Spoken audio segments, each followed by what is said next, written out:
Olá pessoal, eu sou a Juliana, eu sou médica, sou clínica, sou cardiologista e sou uma grande entusiasta de medicina esportiva, pratico bastante esporte no meu dia a dia.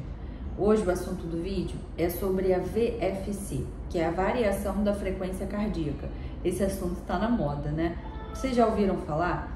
Quem pratica muito esporte e usa esses monitores, esses relógios esportivos, Garmin, Polar, com certeza já ouviu.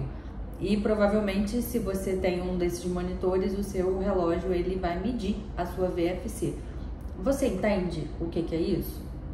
O nosso coração ele tem batidas rítmicas, né, de tempos em tempos. E quando a gente fala em batimento cardíaco, vamos dar um exemplo aqui. Se a gente tem 60 batimentos por minuto, não necessariamente a gente vai ter um batimento cardíaco a cada 1 segundo.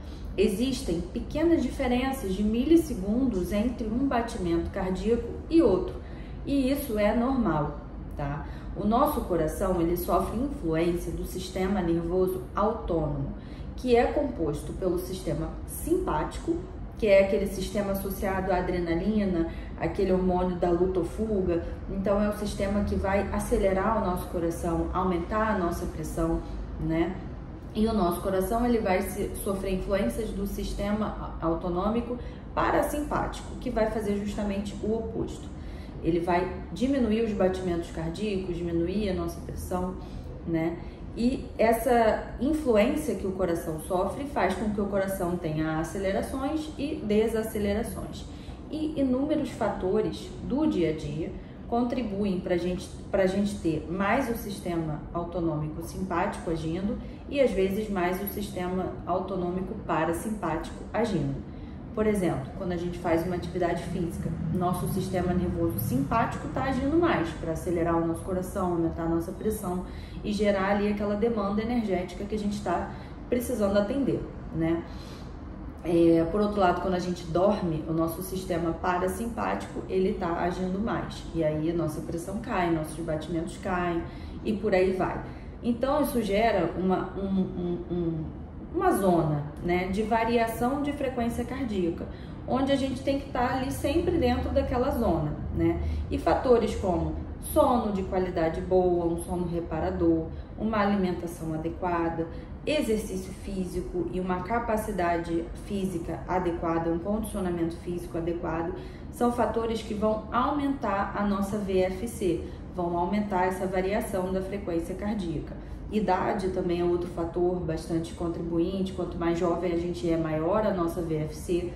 E por outro lado, fatores como sono de qualidade ruim, carga de estresse muito alta, sedentarismo, né? São questões que vão diminuir a nossa VFC, tá?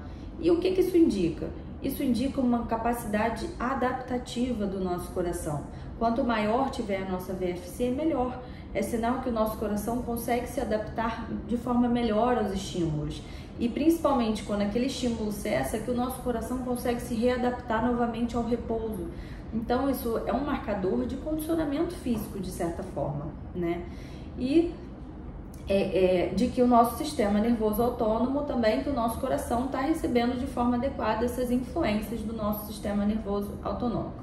Então, se você reparar no seu relógio, ele vai gerar um gráfico, né, de valores mínimos e máximos de VFC.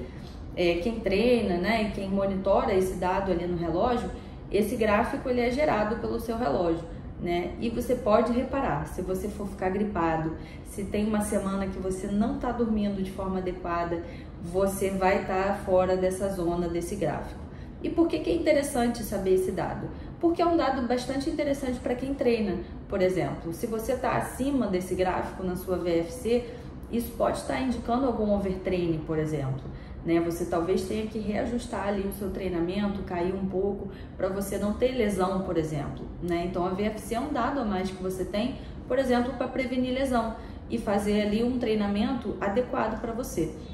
Quando você está com um sono inadequado e carga de estresse alta, você provavelmente vai estar abaixo desse gráfico ali de VFC.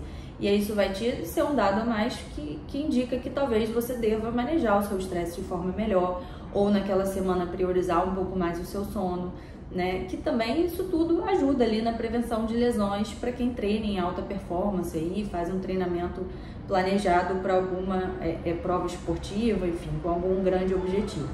Então, fiquem ligados, a VFC aí é um dado a mais, um dado interessante que você consegue monitorizar aí através do seu relógio, tá?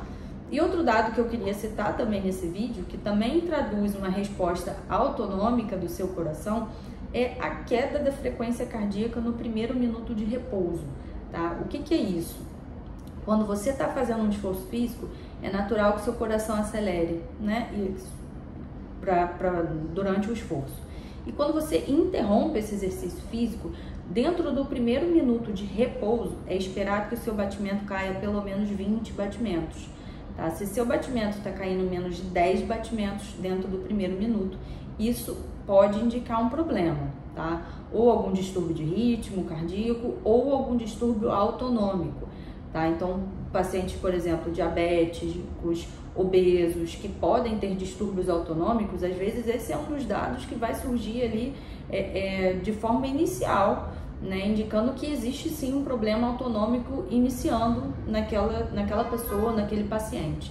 Tá? Então, a VFC e a queda da frequência cardíaca no primeiro minuto do repouso após uma atividade física são duas avaliações do sistema nervoso autonômico e da resposta do coração a ele, bem interessantes, que a gente pode usar de forma bem simples no dia a dia.